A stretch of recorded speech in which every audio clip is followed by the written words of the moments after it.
Welcome to another episode of Smoove Conversations with your host, DJ D Smoove. I have a very, very special guest with me today. Her name is Nikki Walker. How you doing today? Hey, y'all. I'm so good. Awesome. How's your week been? It's been a whirlwind. I actually have been in the hospital this week. I had a terrible asthma attack that sent me to the emergency room. Uh-oh. But, yeah, it's the weather and the allergies and all of the things. But other than that, you know, work has to be done. So I love that. I love that. You got allergies too? I do. Same here. Man, it's rough. It's rough. I have to blow my nose before you. I can't have the nose running during the show now. Let's get it on now. Get as much pollen out of there. That's right. That's right. That's awesome. You've been doing such a phenomenal job in the community, and I just want to say thank you from the bottom of my heart for representing who you are.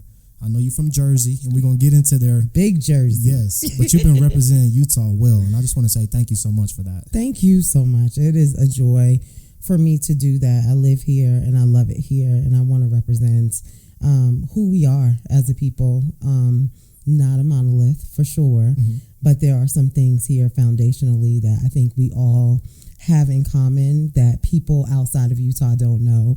And I really do my best to try to encourage people to see those things. I love that.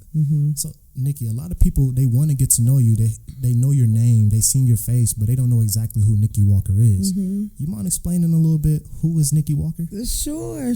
Nikki Walker is a mama, a sister, a friend, a publicist, a business owner, a community advocate, a mental health advocate. I am many things to many people. And in this community, I like to think that I'm a leader. That is a title that has been bestowed upon me, not one that I've given myself. And I don't take it lightly. So I take that very seriously, and I understand that the pressure is a privilege, right?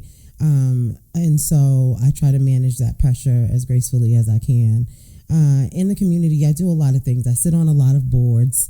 I could run those down. I'm on the board of directors for Utah Foster Care, for Salt Lake Community College and their foundation board, the Children's Center of Utah, the Women's Leadership Institute.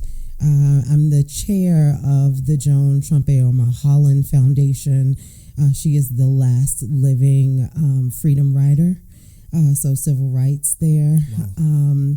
I'm also on the steering committee for the Cameron Russell Williams Impact Alliance. And if you are from Utah and have been around for a while, you may know that name. Cameron Russell Williams was one of my closest friends. He was a leader and just a force in the DEI space and in the technology space and in the Black community here in Utah. He passed away in 2021, and we keep his legacy going through the CRW Impact Alliance. So grateful to be a part of that as well. And a myriad of others. The governor appointed me to the State Workforce Development Board, so I sit on that board as well. And I use that level of exposure, that level of entry at the table, to leverage it for the benefit of the community and the people in the community. How do you get sleep? Yeah, right. That's amazing, my friend. We write it into the schedule. As long as it's on the schedule, it happens, right? I love that. So, Nikki, let's go ahead and jump into your Jersey background. So, you originally born and raised New Jersey. Yes. I mean, that's on the other side of the country. That's the other side of the country. What you doing here in the Wild Wild West? I know, right, child? I ask myself every day.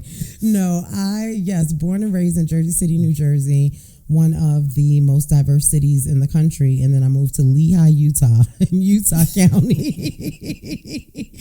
That was 8 years ago. Came here as the director of global brand awareness for a multi-billion-dollar brand. They found me on LinkedIn. Wow. And I thought it was a joke. I did not think that they were seriously reaching out to me, but they were.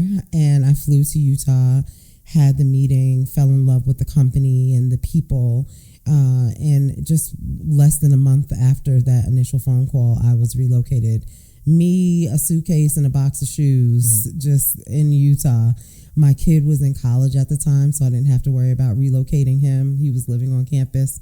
And so I came out here and made a life, and here we are. That's awesome. Yeah. I think we've been out here the same time frame, actually. I've been out here 8 years as well. Okay.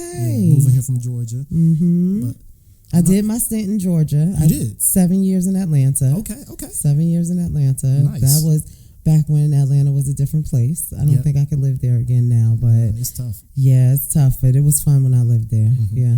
So tell me a little bit about Jersey. Like, what was the upbringing like for Miss Walker there? Yeah, so my mom was a single parent.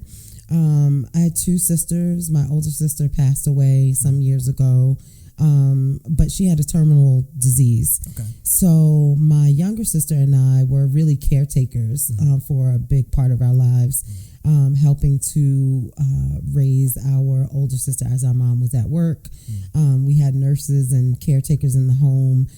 So managing all of that, we were really growing up before we needed to grow up. Right. But taught a lot of responsibility, put a lot of grit on us, and really prepared me for the life that I live now as a person who leads with empathy, who understands what diversity, equity, and inclusion really means. Right. Because I had to see the efforts of DEI and the outcomes of DEI in my life through my sister's disability. And so while people want to make it a black and white issue or a male and female issue or a merit issue, the fact of the matter is this is an issue that affects all humans in some way, shape, or form. And I'm lucky to have lived in a space that was not a bubble, right? Where I got to understand the benefits of inclusion and the benefits of equity, because equity is so much different than equality. Equality says that everybody gets the same thing, but equity says that everybody gets the thing that they need in order to succeed. And so that's a really important distinction between those two words. And it's one I think we need to continue to amplify. Yeah, I like that. I like that. You're a very smart woman. Oh, thank you. Yes. And I think that follows up with my next question. Like, is that something that you kind of took on for yourself? This come from mom? This come from school? Like, how did you become such a smart woman? Yeah, my dad was kind of a genius, right? Okay. He did not go to high school, but like when he retired, he was the CFO of a company. And so he taught himself how to do the things. And I knew that growing up. I knew my father was a powerful businessman. I also knew that he didn't have formal schooling, but I knew that in order to get out of the hood, right, it was going to require a degree. It was going to require furthering my education. So I really focused on that as a child. Right. I thought that was my way out of the hood, was school. And so I just drilled down. And I was a really great student. Communication has always been it's been my ever-present, fellow. Yeah. So I've always been a writer. I've always been a speaker. I've always had the opportunity to share how I feel, what I think, on different platforms and in different ways.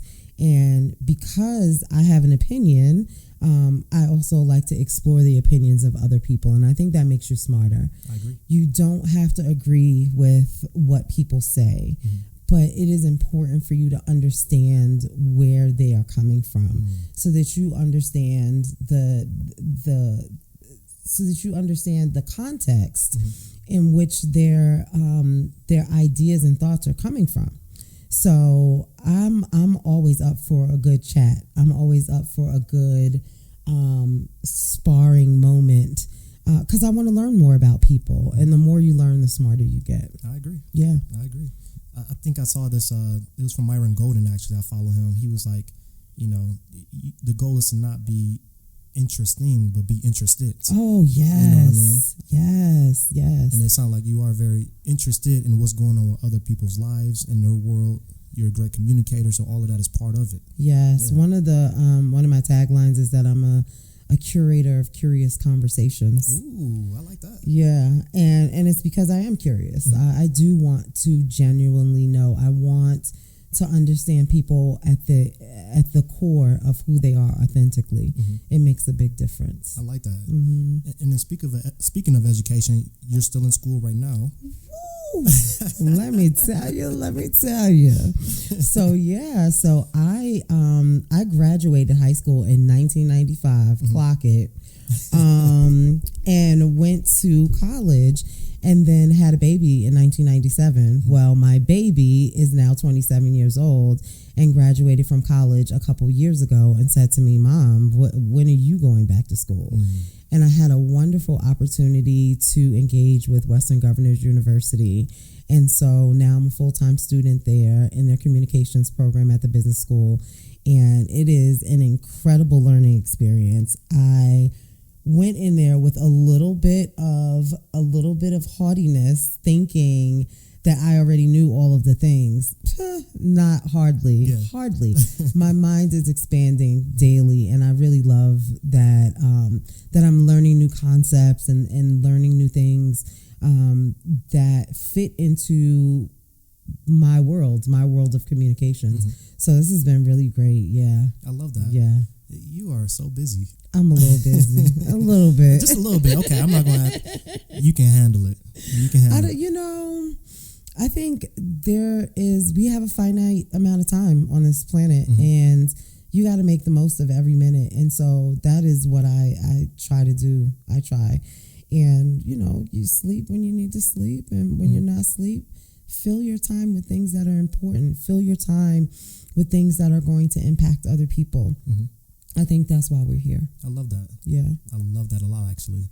I want to jump into the panel that I saw you at just a couple weeks ago. Yeah. And that was the marketing moves panel. That's right. You were part of a high tier of panelists, and it was just filled with energy. So you mind just telling us what that panel was about, your role on the panel, and Yes. What were you teaching there? Well, Jason Woodland of Woodland Advisors put together this incredible couple hour summit, the Marketing Move Summit, and we were able to talk with small business owners about what it looks like to launch a marketing campaign and what the elements of those campaigns look like, how to actualize them in their businesses, and just sort of directionally how to get to that point. You see a viral post and you're like, how on earth did that happen? Well, we had someone sitting there who gave step-by-step direction on how a post goes viral. So people were getting tidbits that they could really take away that were tangible, just tangible advice. And for my part, I talked a lot about public relations, because that is what I do. Yes. And talking about media relations, what that looks like, how to engage with the media, when to engage with the media, why to engage with the media. So that was fun. And that was on the heels of me launching my brand awareness boot camp.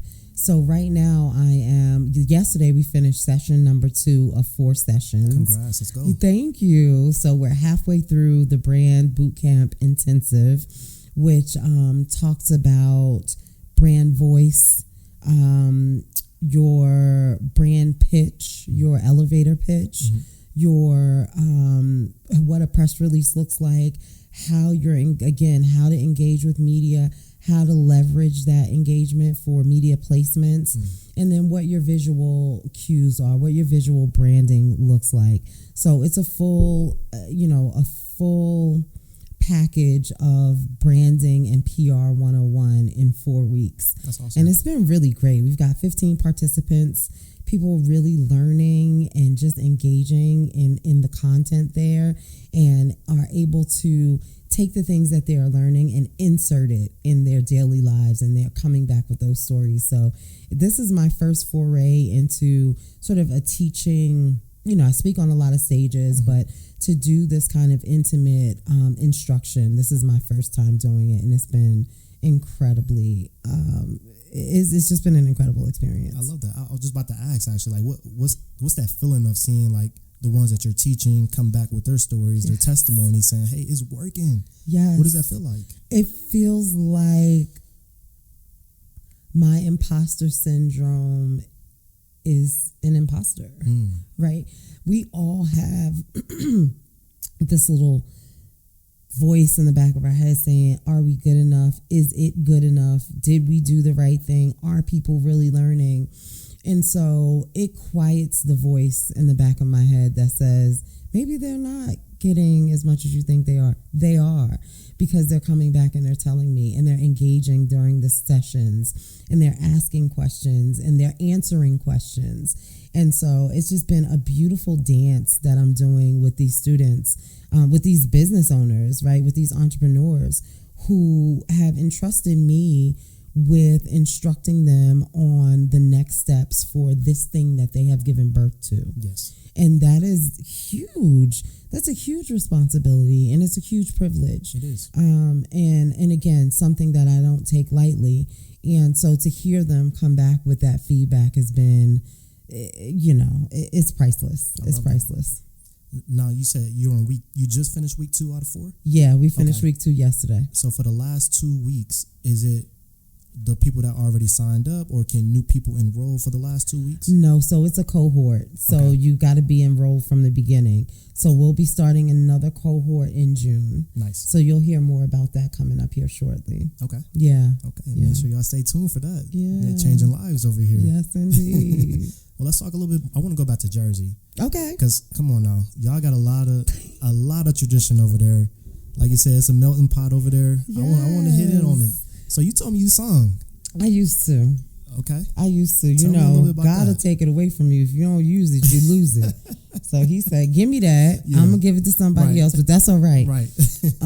So yeah, I used to be an artist, and it was amazing because Jersey City is literally, I could swim across Hudson River and be in Manhattan. That's wild. So I'm that close to New York, and growing up, I just had people with musical backgrounds around me, had an incredible management team, had an incredible production team. Like, it was the real deal. The New York Times actually highlighted me once and followed me around for a week. They were doing a story on underground artists and artists trying to make their way in the underground scene in New York. And I was one of the artists that they profiled.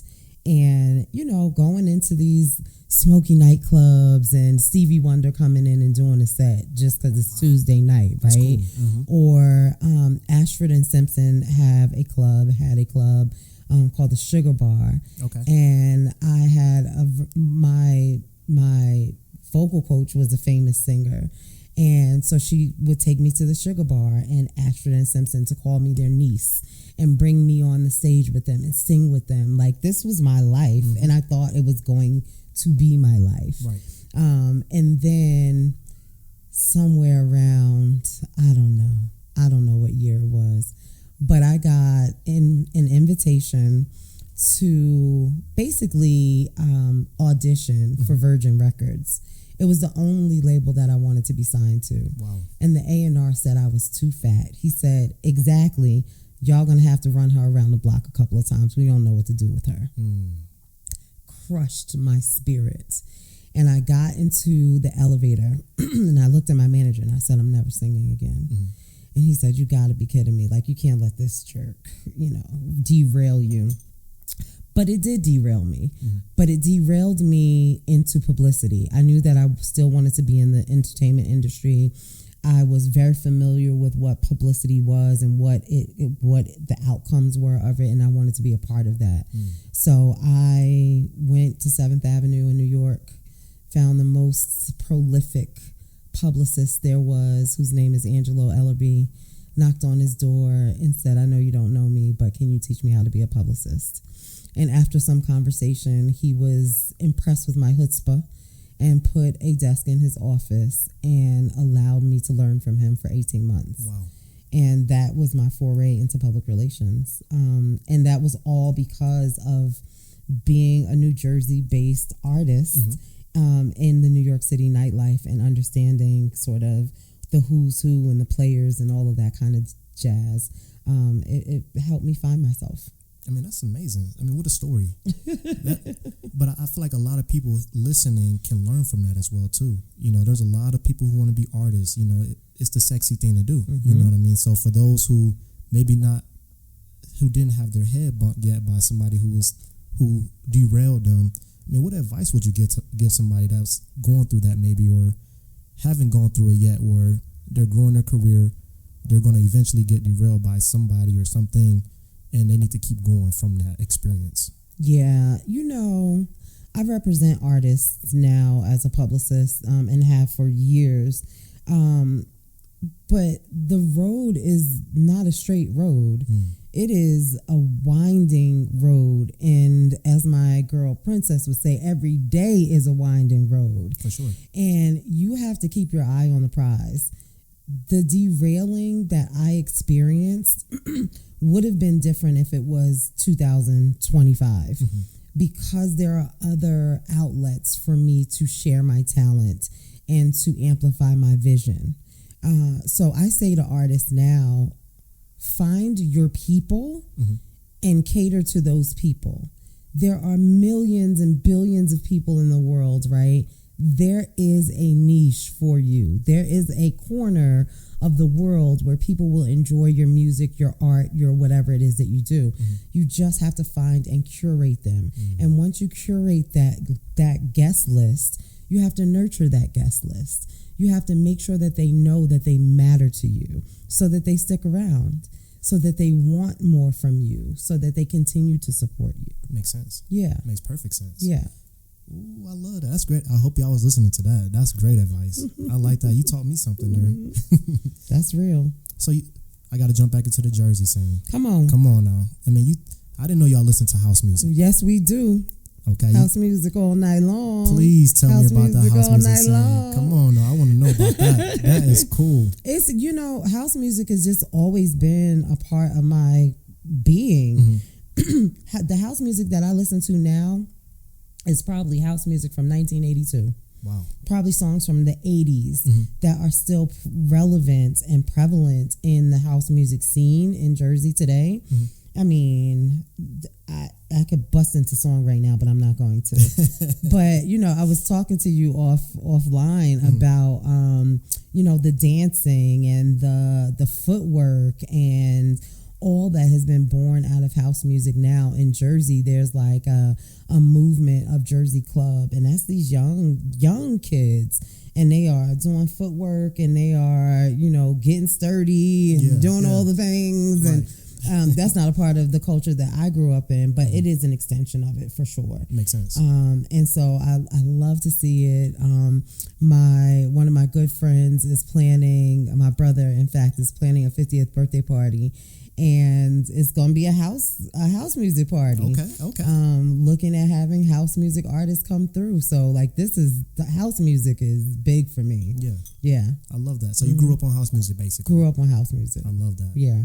Tell me what sports teams you grew up on. The Giants.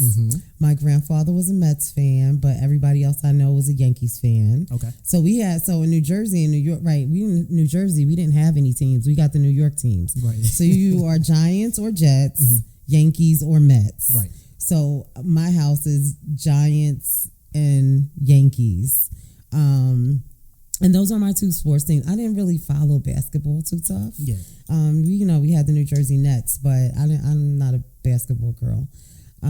So yeah, those were the sports that we had. No soccer in Jersey. I think there's soccer in Jersey now, but like I was saying to you, when I was growing up, I didn't know anything about soccer. I fell in love with soccer when I moved to Utah. Right. And we talked about that a little bit offline, like you said there, the RSL, Real Salt Lake, and the women's team, the Royals. Yeah, they were good. They were really amazing teams. And yeah, soccer's a whole different feeling on the inside. Yeah. I love it. Yes. That's awesome. So you got your full-on soccer experience here in Utah. That's right. With both Real Salt Lake and then the Royals team. And then you told me again offline, but we're gonna announce it online. You sung the national anthem several times. Okay, Yeah. so that gift wasn't taken away just yet. It wasn't. It's not all the way gone. It's not all the way gone. Okay. So yeah, I sung the national anthem for the Royals and for RSL a couple of times. Mm-hmm. What was that like? It was pretty awesome. I had not done the national anthem in 20 years before I did it for RSL. Mm-hmm. And to do it in the stadium and like have everybody just be a part of it. I am a patriot, and I have no bones about saying that. My father was a soldier. He was also a Marine. I attempted to join the Marine Corps. I was going to fight for this country, but my asthma kept me from it. And that's fine because I don't need to be a Marine. Yeah. But, I, much like many African Americans, have some back and forth with that song. But when singing it for the reason of bringing people together under one banner, it feels good. Yeah. It feels good. I'll say that. And I have enjoyed having the opportunity to be a Utahn in Utah, singing the national anthem and having that participation from folks in a stadium. I sang the national anthem in a stadium. Like, it's a big deal. That's a really big deal. That's an awesome deal. Yeah. Have you grown to love any other teams outside of the soccer teams in Utah? I love the U. I love the Utes. Yeah. Any of the Utes. Okay. All of the sports at the U. Okay. I'm a big fan of the Utes. So yeah. There you go. Mm-hmm. There you go. Cool. Well, tell me a little bit about some of the events that y'all got coming up this year. Because again, I know your schedule's busy.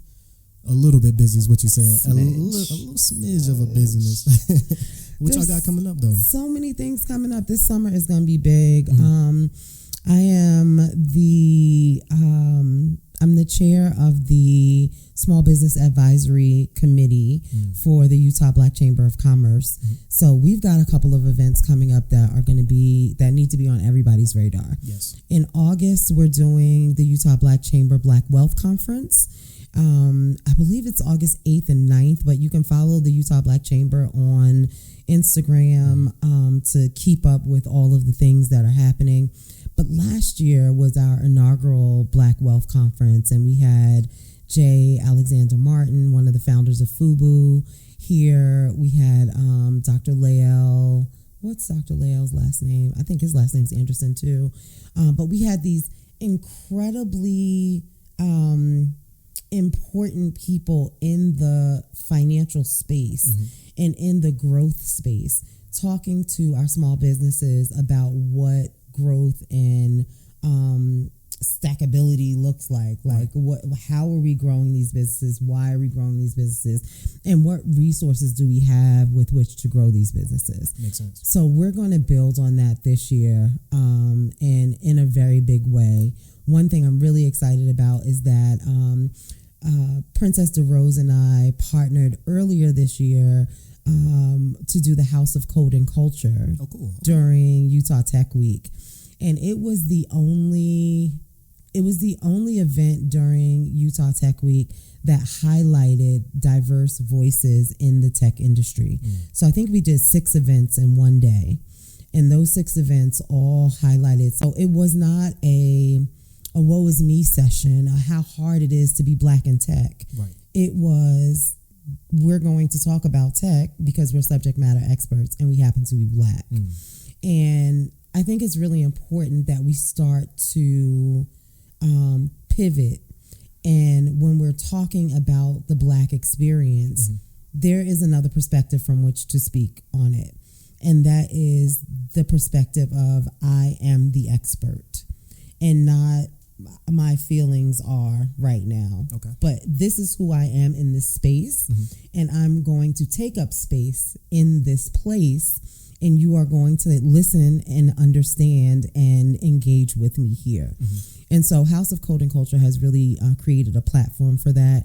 And so we'll be integrated into the Utah Black Wealth Conference this year. Going to be funky, going to be exciting, going to be explosive. So keep your eyes open for that. But before August is May, and May 31st will be the kickoff for Juneteenth, basically. Because if you are from Utah, if you know anything about Utah, all of June is Juneteenth. Yes. There is a Juneteenth event happening every day of every weekend, all June long. So we wanted to help amplify all of that messaging and make sure that we got out the way, right? So that the community can do what the community does. So in partnership with Project Success out of Ogden, the Utah Black Chamber of Commerce will be hosting the second annual Black Family Reunion on May 31st at Jordan Park. Let's go. Yes, it's going to be amazing. Okay. So this year we have one of the highlights, and I know I can say this because it's approved for social media now. But one of the things that we're going to be doing is a versus, and everybody got familiar with the versus concept during the pandemic. Right. And so we have 4 DJs who will be taking us through the decades of Motown hits, and they'll be doing a versus on the decades of Motown. So that's going to be super fun. I'm so awesome. Excited about that. I like that. There's an author's lounge. There'll be health and wellness checks available. I believe there's a D9 tent, so you can visit all of the Divine 9 organizations and learn more about them. There's just going to be a myriad of things going on. Of course, we're cooking out, so there's going to be barbecue. Okay. The BCEO Challenge, which is an opportunity for children between 11 and 18, I want to say, who want to be entrepreneurs. The Black Chamber has partnered with Progressive Leasing and the Prague Foundation to support this effort for these young entrepreneurs. So they will have a pitch competition during the Black Family Reunion as well. That's awesome. Yeah, it's going to be fun. That's a lot of energy right there. So May 31st, mark your calendars. For sure. Black Family Reunion. Hey, family reunions is where it's at. That's right. All the time. Yes. And we are indeed family. We are indeed family here. And, you know, I was having a back and forth last night, but what is interesting here is that we are a small community.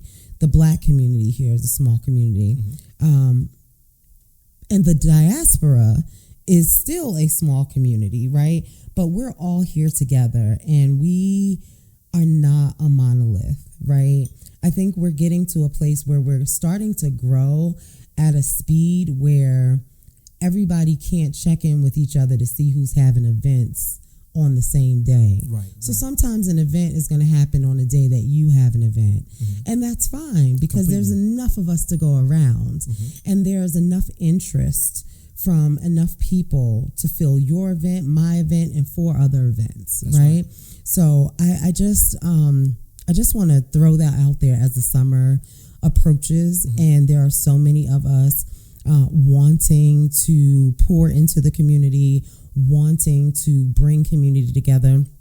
Do it. For sure. Do it. And don't worry about who's doing what and when they're doing it. There's enough of us to go around. I like that. Yeah. And I'm glad you brought that up, actually. Yeah. A lot of people need to know that. Yeah. It's important. I want to touch on the Utah Black Chamber because I actually just became a member myself. I want to say towards the end of 2024. I've been around different organizations and different communities, but the Utah Black Chamber, it's like every event is a family reunion. I mean, y'all, they throw it down. I mean, like, what makes the Utah Black Chamber so different? I think what makes the Utah Black Chamber so different is that we are laser focused on the vision and the mission. And that is to ensure that every Black business has a space in the economic ecosystem of Utah. And there are so many paths to that. And each business is individual in its needs. And the Utah Black Chamber has a certain je ne sais quoi where they are able to give individual attention to each of its members in a way that produces results. If you follow the breadcrumbs, you will succeed. Because whatever plan is placed, whatever plan is laid out for you. It's not for Susie, it's not for Jimmy, it's not for the organization up the road. It's for your organization. And so I think that's what makes the Black Chamber so very special. I like that. That's a great answer. You're part of a lot of organizations. Is there any ones that you feel like stick out more, like you're more excited to be part of than the other? I know you're passionate about both, but is there any out there that you feel like, man, I'm so glad I'm part of this one? Yeah. I think the Joan Trumpeter Mulholland Foundation is one that when I sit back and I'm like, what am I a part of? And then I see that I'm a part of this. The fact that Joan is living history. Right. She walked with Martin Luther King. She sat in at the sit-ins at the Woolworth counters. There are pictures of her in our history books. I went to a restaurant with Joan, and she's on the wallpaper in the restaurant. And it is a picture of her sitting at a Woolworth table and having sugar poured on her head by someone who was a counter protester. Knowing that I have the opportunity to be in concert with her, that I have the opportunity to continue to amplify the work that she has done her entire life. This is a white woman from the South who chose to go to a historically Black college and university so that she can make a change. She belongs to a Divine Nine organization. She is the fight, right? She has taken her privilege and leveraged it for good her whole life. And so to be a part of that organization and to be a part of a group of people whose goal is nothing but goodness. It is equity, it is access, it is resource, it is fairness. It's so much bigger than me. It's so much bigger than any one person. And so I think that organization always gives me pause when I think about my involvement in that organization. I appreciate that answer. Thank you. I'm gonna get you out here in a little bit here. You're so interesting. These questions are just flowing. You give them great answers. So thank you. I'm just curious. Like, Nikki, you've been here 8 years now, and obviously you've seen the growth from when you first moved here to where you are now. I've seen the growth as well. What do you see as in another 8 years? Ooh, in another 8 years. Well, we'll be a lot closer to the Olympics, right? That's right. In another 8 years. So I know earlier I said, please stop coming here. We are full. We don't have no more room, y'all. Oh my God, traffic. They keep finding room though. They keep finding room. The houses on the mountains getting taller, huh? They keep finding room. I think we're going to be a much more diverse place. I think that people are coming here because they are learning about what exists in Utah.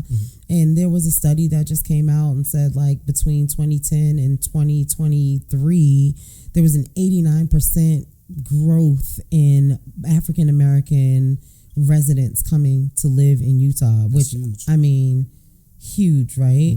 So the demographic of the country is changing. So the demographics of this state are going to change as well. For sure. Whether people like it or not, whether people are ready or not, whether people want it or not, this is what is happening. That's right. And so folks need to gird their loins and open their hearts and be ready to embrace the unique differences that we all have, because people are coming and they're bringing their authentic selves. So get ready. I like that. Appreciate that. Real quick there, again, not a lot of people know Nikki Walker. Is there anything out there that you want to share, that something the people out there don't know about you that you want to share? My life is an open book. I don't know know. You caught me off guard with that one. But speaking of book, I am a best-selling author too. Oh, tell us about the book. So yeah, and I do want to talk about the book because Mental Health Awareness Month is in May. And so I was part of a collective of authors who in April of last year released a book called Awareness Put Me On.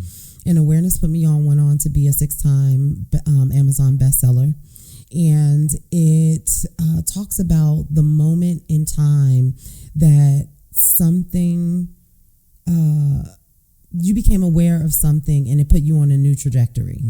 And for me, that something was realizing that I was worthy of mental health care and that I was strong enough to ask for it and that it didn't make me weak. And so I write about that in the book. I write about my mental health journey.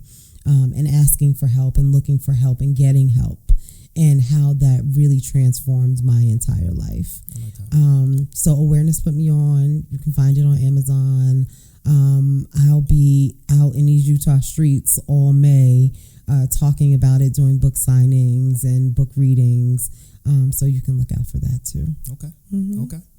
Now I gave some time to think about that question. You did. Okay, but while you think on that, I just want to make sure, we shout out your book. You said Awareness Put Me On. Put Me On. You guys can find it on Amazon. Make sure you go support and definitely pick up a book or two, if not 3. That's right. Okay, here's something about me. I thought I was going to be an attorney, right? I really wanted to be an attorney. So now that I'm studying for my bachelor's degree, I don't know. There might be a JD behind my name eventually. That's the thing. I'm looking into dual programs that are MBAs and JD at the same time. Okay. So you might get a lawyer, Nikki, in the next couple of years. Okay. I don't know. Okay. I don't know. Yeah, we'll see. Part of the 8-year plan. I like That's it. right. That's right. Well, cool. Nikki, is there anything you want to say to the people out there? I just want to say thank you. I want to say thank you to the people who have supported me, whether that's coming to an event or sending me a text or liking a Facebook post or an Instagram story or whatever your engagement with me is. I want to say thank you because it matters. It matters so much in my everyday life. I do a lot of things, and when people acknowledge that something I have done has touched them in any kind of way, that fills me back up. It fills me back up. So thank you to everybody who is vocal about loving on me. And I want to say that I love y'all back. Like, when I say I love you, I mean it. And I love this community. I love what we are doing collectively. This year's theme for Utah Black Chamber of Commerce is collective transformation. Okay. And together we can be and do anything that we want to be and do. And so let's be and do it. I love that. Yeah. What was that, Nas? I know I can be what I want to be. Hey, that's right. That's if I work hard at it, I'll be what I want to be. I'll be what I want to be. That's what I'm talking about. Right. I love that. Well, Nikki, where can we find you at? Well, I play on Instagram a lot. So I love that. On Instagram, I'm at Nikki Walker PR. I'm also on Facebook and LinkedIn. Just Google Nikki Walker. I'm everywhere. Also, let me Google me. Hey, come on now, that's right. And Amazon me.